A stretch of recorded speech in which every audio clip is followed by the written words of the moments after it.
So yun, ang pag-uusapan natin ngayon ay 4 things to consider before ka mag-alaga ng ibon. So number 1 is time. Bakit time? So based on my experience, it takes a lot of time ang pag-aalaga ng ibon. Unang-una ang pagbibigay ng pagkain, pagpapalit ng tubig, lalo na ang paglilinis. So dapat at least twice a week maglalaan ka talaga ng oras para sa kanila. Ayun, kung single ka, okay lang yun. Pero kung in a relationship ka, so trust me bro, dadating yung time na pag-aawayan nyo talaga yung pag-iibon mo. So why?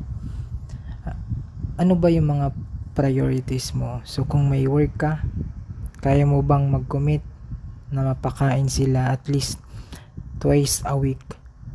Yan, kung may asawa ka naman at sobrang bata pa ng anak mo, I suggest na wag ka na lang mag-alaga ng ibon. So yun yung number 1 na dapat mong i-consider bago ka mag-alaga ng ibon. So next, number 2 tayo, budget. So bakit budget? So para sa kaalaman ng lahat, magastos po ang pag-iibon. So bibili ka ng pares, magkano ba? Kung sa pet shop ka bibili, syempre meron na yung patong. 500 pataas ang presyo. Per head pa lang yun. Kung sa pet shop ka, bibili. Much better kung sa breeder ka bumili. Bakit? So makakamura ka. Sa 500 mo, meron ka ng pares. Yun nga lang, mga normal lang mabibili mo, o kung meron man, opaline. So dahil baguhan ka pa lang, syempre bibilin mo yung kaya lang ng budget.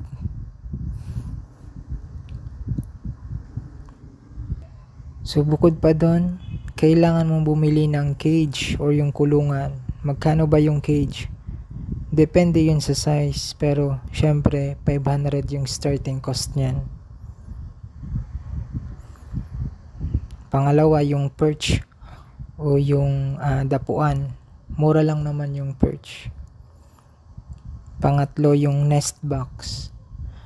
Ayan, 150 pataas. Depende kung anong size yung gusto mong bilhin.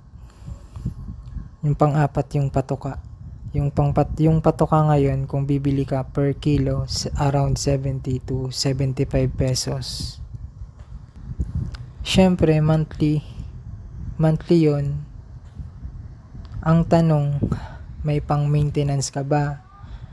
So kung wala, wag ka na lang mag-ibon. Pangatlo, objective. So ano ba yung layunin mo?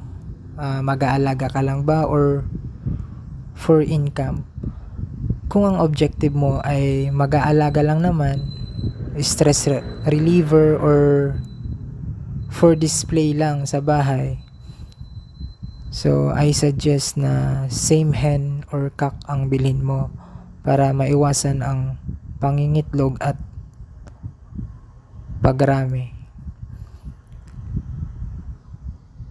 Kung ang balak mo naman ay for negosyo or magja-generate ka ng income, so dapat meron ka ng first 2 na binanggit ko, yung oras at saka budget.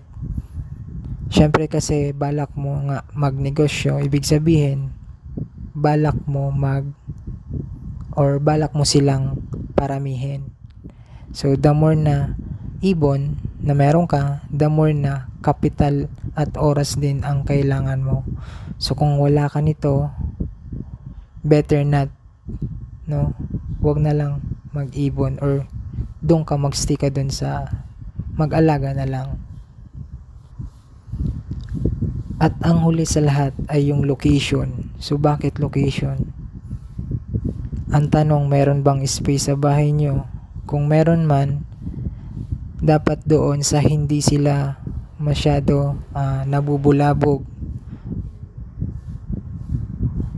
So next na tanong doon, okay lang ba sa mga kasama mo? Syempre, you have to consider kung okay lang ba sa kanila. Bakit? Kasi unang-una, maingay po ang lovebirds, especially kung balak mo magparami. So inuulit ko, meron tayong 4 or 4 things to consider bago tayo mag-alaga ng ibon.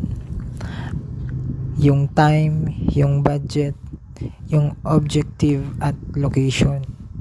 So yun lang. Sana meron kayong natutunan ngayong hapon. So, sa mga hindi pa nakapag-subscribe, so pwede nyo akong tulungan sa pamamagitan ng